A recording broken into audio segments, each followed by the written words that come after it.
escuchar a continuación al doctor Juan José Martínez Medina. Juan es farmacéutico de la Universidad Nacional del Noreste, máster en atención farmacéutica integral y doctor de la Facultad de Ciencias Exactas en el área química de la Universidad Nacional de La Plata. Es investigador asistente del CONICET y su lugar de trabajo es en Chaco, en el Instituto de Investigaciones en Procesos Tecnológicos Avanzados. Es profesor adjunto de Garantía de Calidad de Medicamentos en la carrera de Farmacia en la Universidad Nacional de Chaco Austral y miembro del cuerpo académico del doctorado regional en Farmacia. Posee más de 20 publicaciones en revistas internacionales en el área de la química bioinorgánica. Dirige especialistas de grado y becarios de la de posgrado. Y actualmente es el director del grupo de investigación en química bioinorgánica centrado en el diseño de agentes antimicrobianos efectivos y seguros. Bienvenido, Juan. Muchas gracias.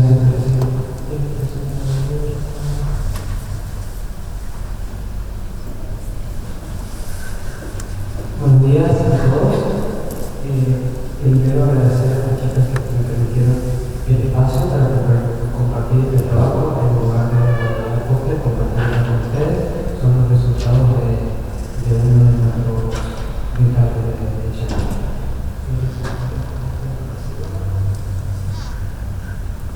Bueno, yo les cuento primero, venimos de Chaco, somos tres, venimos de nuestra universidad. Nuestra universidad está ubicada en el centro de la provincia de Chaco, no en la capital. Estamos a 160 kilómetros de nuestra capital, con todo lo que eso significa en movilidad, en sur y todo. Y tenemos recientemente creado un instituto de doble dependencia con ser ubicado cuando alcanzamos la masa crítica de investigadores.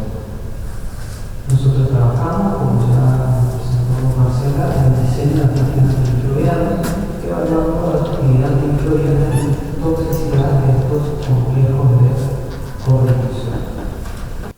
Ahí va, perfecto. Nosotros estamos entonces en estos primeros estadios de diseño de fármacos y dentro de las técnicas más comunes para buscar una molécula nueva estamos en el área de alteración de moléculas ya conocidas. Pero generamos moléculas nuevas, entonces tenemos que evaluar absolutamente todo, no es como la situación del reposicionamiento.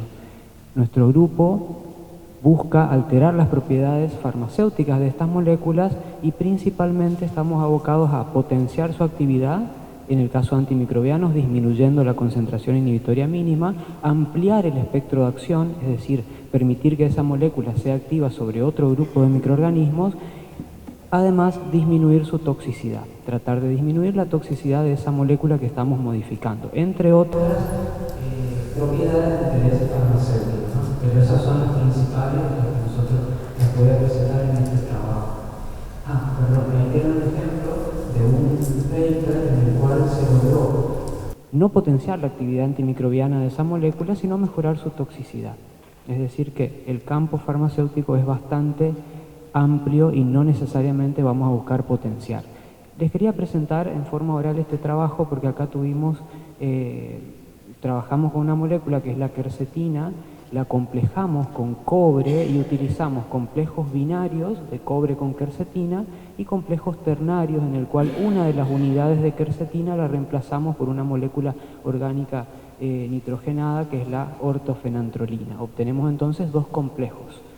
En este caso, nosotros estamos tratando de obtener moléculas antimicrobianas nuevas porque ustedes ya saben la problemática de la multiresistencia y de la resistencia a los antimicrobianos. Entonces, en ese sentido, cuando iniciamos el diseño de agentes de fármacos nuevos, tenemos que tener una razón. Y la razón es muy clara, la OMS nos invita a diseñar nuevas moléculas antimicrobianas y también, por supuesto, a usar de manera adecuada los antimicrobianos que tenemos a disposición. Los métodos: hacemos síntesis química, corroboramos la estructura mediante espectroscopía vibracional de infrarrojo y después realizamos una evaluación de las propiedades biológicas. Eso incluye la actividad antimicrobiana y los estudios de toxicidad en diferentes niveles. No me voy a detener mucho en las metodologías porque son técnicas archiconocidas. Solamente mencionar que en la técnica de macrodilución nosotros tenemos un set de placas con concentraciones crecientes del agente en estudio, que sería el complejo de coordinación. Sembramos el inóculo y vemos cuál es la mínima cantidad que necesitamos para inhibir el crecimiento del microorganismo. Esa es la concentración inhibitoria mínima, que es lo que vamos a necesitar tener a nivel plasmático para poder inhibir el desarrollo del microorganismo. Los estudios toxicológicos también son archiconocidos. El test de Ames, que está codificado en nuestra farmacopea, nos permite detectar si la sustancia, es decir, el complejo, es capaz de inducir mutaciones. El índice mutagénico nos va a mostrar esto. Si nosotros tenemos en las placas test, que son las que tienen el complejo, el doble de cepas revertantes comparados con las placas control, entonces estamos en presencia de una sustancia que es mutagénica. Respecto de la toxicidad aguda, lo medimos en el modelo de artemia salina, exponemos a los náuplios a diferentes dosis del compuesto para detectar la dosis letal media. Todo esto lo hacemos in vitro para sumar una cierta cantidad de información. También estamos poniendo a punto el modelo de Allium cepa, acá en contacto con la gente de Comodoro, tratar de sumar gran cantidad de información in vitro antes de pasar a los modelos animales, por una cuestión de la regla de las 3R y de costos, obviamente. Los principales resultados de este sistema puntual son los siguientes. Sintetizamos el complejo, lo obtenemos en forma sólida, lo secamos y lo caracterizamos. Y ahí podemos ver la formación del complejo mediante el corrimiento de las bandas. El grupo carbonilo de posición 4 se corre a menores longitudes de onda luego de la coordinación con el cobre. El doble enlace entre el carbono 2 y carbono 3 también sufre grandes modificaciones espectrales, y el grupo oxidrilo de la posición 3. Esas son las mayores modificaciones que sufre el espectro infrarrojo. Entonces podemos ver que coordina a través de este punto con el cobre en el complejo binario. En el caso del complejo ternario, que una de las unidades de quercetina se reemplaza por fenantrolina, podemos ver que aparecen los estiramientos característicos del carbono nitrógeno de la cianoguanidina en el complejo ternario. Respecto de las actividades biológicas, una vez que tenemos el sólido caracterizado, medimos actividad antimicrobiana. Acá tenemos el set de placas con concentraciones que van disminuyendo, entonces a concentraciones altas hay inhibición y a concentraciones bajas empiezan a crecer. Entonces encontramos la concentración inhibitoria mínima. ¿Qué pudimos ver? La quercetina libre no tenía valores de SIM muy relevantes, eran valores de SIM muy altos, pero al complejarla con el cobre en el complejo binario, cobre-quercetina, se agregaban algunas cepas más con actividad. O sea, se ampliaba un poquitito la actividad, pero no mejoraba tanto. Sin embargo, cuando incluimos la fenantrolina en el complejo ternario, tenemos valores de SIM mucho más bajos. Acá podemos ver en la tabla que tenemos valores de SIM para las gram positivas del orden de 30 microgramos por mililitro, como 10 veces menos o más de lo que teníamos en el complejo binario. También tenemos actividad sobre Pseudomonas aeruginosa, que es un patógeno bastante complicado que forma biofilms, pero lo más importante de esta tabla es que tenemos actividad sobre aislamientos clínicos, porque ahora para conseguir financiamiento tenemos que avanzar no solo sobre las cepas ATCC, sino sobre algo que tenga un impacto más regional. Entonces empezamos a trabajar con bacterias aisladas de pacientes del hospital de nuestra ciudad o de la unidad médica educativa, y eso le da un impacto más local a nuestro trabajo y nos permite, por supuesto, el acceso al financiamiento. Entonces acá trabajamos con cepas resistentes. Fíjense el perfil de resistencia de esta cepa, es resistente a varios antibióticos y tenemos un valor de SIM interesante. Respecto de las cepas de Escherichia coli, son las más complicadas y la SIM se correlaciona con su perfil de resistencia.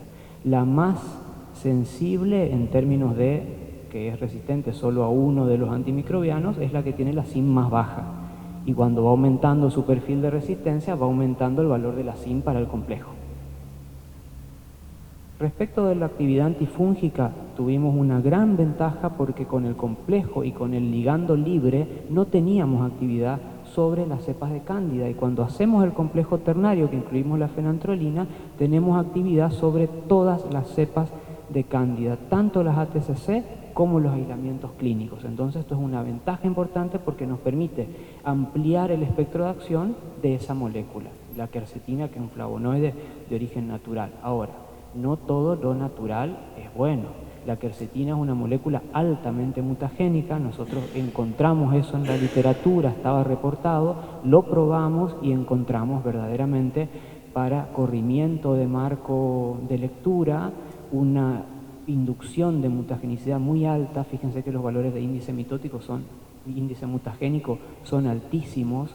También para corrimiento, para sustitución de pares de bases, tenemos una molécula que es mutagénica. Cuando nosotros complejamos esta molécula, tanto en el complejo binario como en el ternario, logramos disminuir la mutagenicidad de la misma. Fíjense que acá tenemos valores, en este caso directamente es no mutagénico y en este caso es ligeramente mutagénico a dosis altas. Es decir, mejoramos muchísimo la seguridad del flavonoide luego del proceso de complejación. Probablemente los mismos grupos funcionales que están involucrados acá en la coordinación eran los que eran responsables de esa actividad mutagénica de la molécula. Y por último, la toxicidad aguda. El ligando no es tóxico, el ligando quercetina, pero sí lo es la ortofenantrolina. Tiene un índice de letalidad menor a 100 microgramos por mililitro. Pero cuando nosotros formamos el complejo para ambos sistemas, obtenemos una curva sigmoidea. A dosis bajas no hay muerte, de repente empiezan a morir todas las artemias y en el punto medio del salto encontramos los puntitos intermedios y encontramos la dosis letal media, que es cercana a 300 microgramos por mililitro, bastante más alta que el ligando fenantrolina libre, o sea que mejoramos la seguridad también de ese segundo ligando. ¿Qué importancia tiene esto? Que ese valor de 300 microgramos por mililitro está bastante por encima de los valores que yo necesito para tener actividad antimicrobiana. Entonces es un buen indicio, tanto para las bacterias gram positivas acá, como para los hongos acá. Yo estoy 10 veces por encima. Tendremos que ver la biodisponibilidad y la interacción con proteínas plasmáticas, lo que comentaba nuestra colega anteriormente. Pero en líneas generales podríamos decir que el complejo resulta ligeramente más activo y que la inclusión de la fenantrolina en el complejo ternario potencia la actividad antimicrobiana, amplía el espectro de acción y además mejora la seguridad de estas moléculas. Entonces la química bioinorgánica es una herramienta válida, útil para diseñar nuevas moléculas con propiedades antimicrobianas. Y finalmente agradecer nuevamente a los organizadores y a los organismos que financian nuestras investigaciones. Muchas gracias.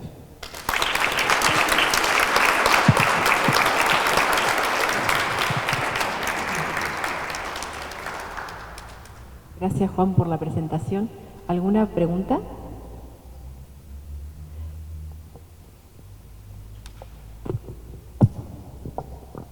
Bueno, felicitaciones, Juan.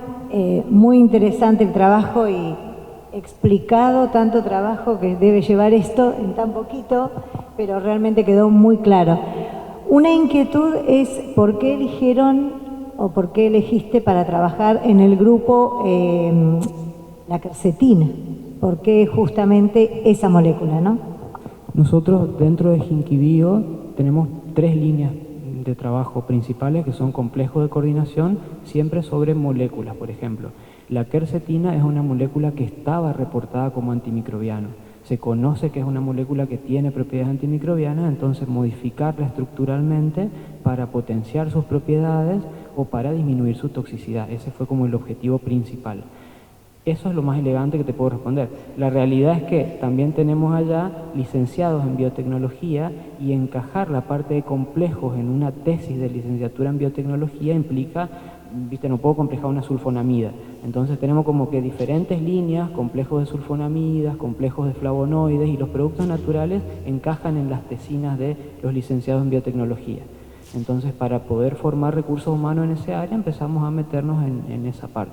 Yo hice toda mi tesis doctoral con flavonoides, así que es más o menos en lo que tengo experiencia, pero después tenemos la línea de sulfonamidas y de complejos basados en fenantrolina exclusivamente, sin otra molécula. Gracias, Juan. Sí, porque son moléculas sencillas, pero por otro lado el carácter fenólico, el típico anillo C que genera todos esos intercambios electrónicos entre el heteroátomo y demás, bueno, pueden generar alguna dificultad al armar los complejos, ¿no? Por eso me resultaba llamativo, más allá de la actividad antimicrobiana. más allá de tu experiencia también en flavonoides, por supuesto. Claro. Pero bueno, muy interesante, porque lo podés llevar a Lo que por ahí cuestiones ganás por un naturales. lado, perdés por otro, porque esos mismos grupos, el doble enlace carbono 2, carbono 3 y las posiciones de esos fenólicos tienen mucha implicancia en la actividad antioxidante. Entonces a veces vos formás el complejo y por ahí perdés la actividad antioxidante, ganás actividad antimicrobiana, es como un juego. Muchas gracias. A vos.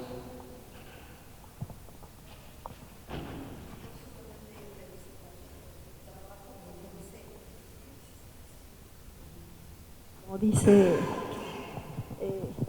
María, parece, pues es que no hizo nada, estuvo muy sencillito, pero que he trabajado en infrarrojo, o sea, capa sobre capa y control sobre control, y dónde salió y dónde se movió. Bueno, no es ciencia, es arte, o sea, es una cosa para mí sumamente difícil el trabajo con infrarrojo, y por eso quiero felicitarte mucho. Muchas gracias. Sí, es un trabajo difícil y acá por ahí una aclaración que es importante. Cuando vamos con estas tesis a entornos relacionados con farmacia, la carrera de farmacia está muy atravesada por los productos naturales, por los extractos, por las plantas, por la regionalidad. Entonces a veces nos encontramos con preguntas de ¿y por qué no lo sacan este flavonoide de la planta que está acá en el...? Y ahí la respuesta es, imagínate, si apenas yo interpreto este espectro de la molécula pura... Si lo saco de la planta me quiero morir, así que como que, claro, ahí hay que buscar el equilibrio de la química con la química de productos naturales que va como por otro lado. Del alga no. Más no, complicado. Con las algas no. Juan, ¿tienen evidencia de que el complejo se mantenga estable en solución?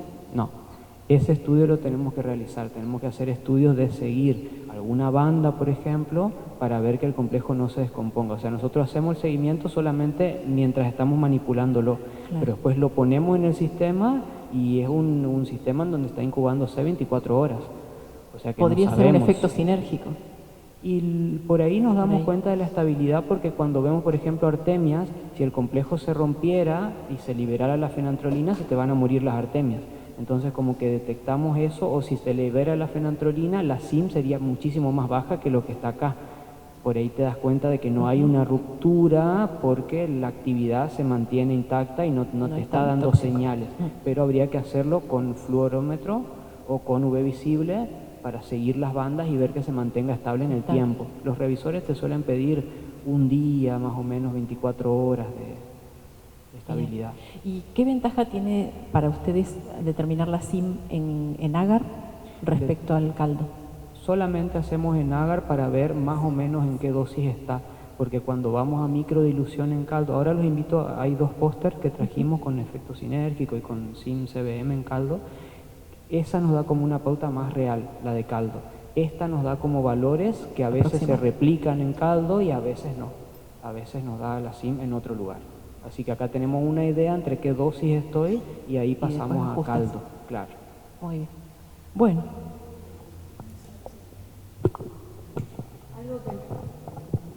Algo más que me surgió cuando hablabas, que mencionabas pasarlo a las cepas, pasar de las cepas ATCC o alguna tipificada a una cepa clínica, ¿no?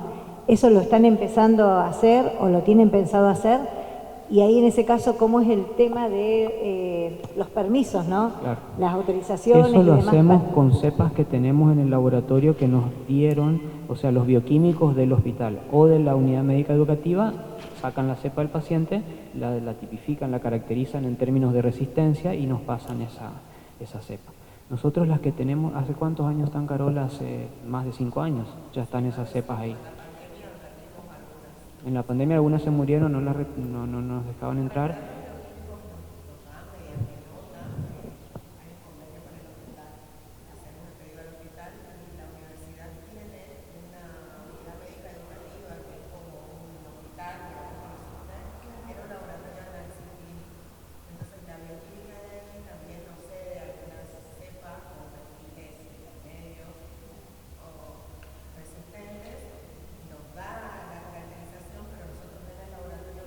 Volvemos a hacer.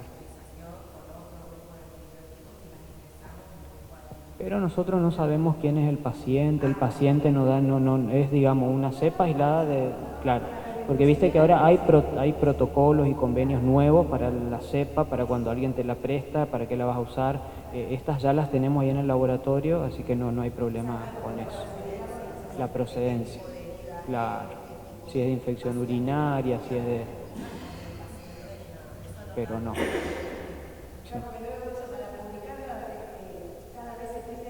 Sí. Exacto.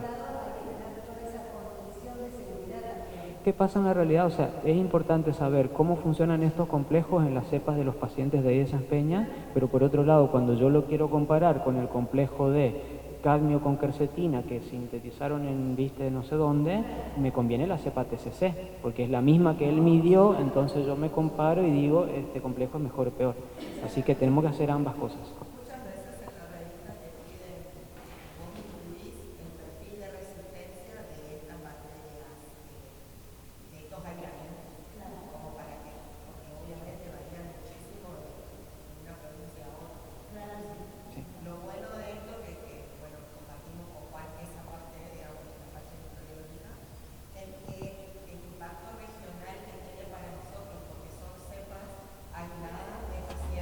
Local, claro, a nivel local. Nosotros antes, cuando hicimos nuestro doctorado, trabajábamos con cepas.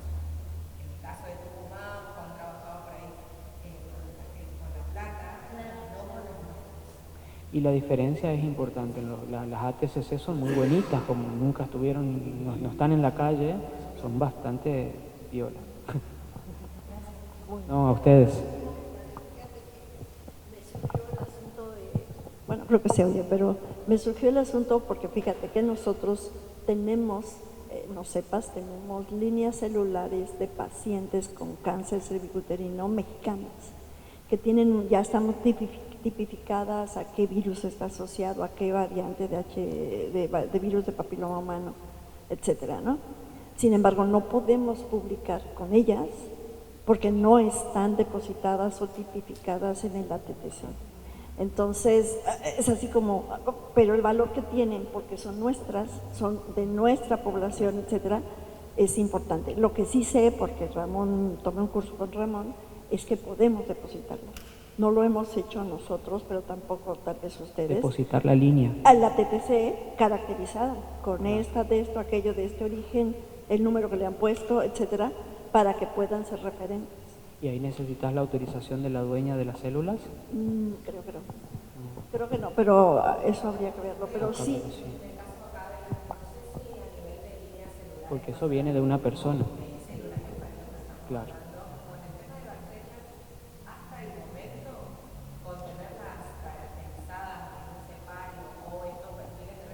Zafamos. Claro. Si ustedes lo depositan, serían referentes. O sea, yo creo que deberíamos buscar ese... Pero ahí habría que hacer una caracterización molecular, hacer toda la tipificación molecular de la bacteria. Más accesible. Sí, súper interesante. Gracias.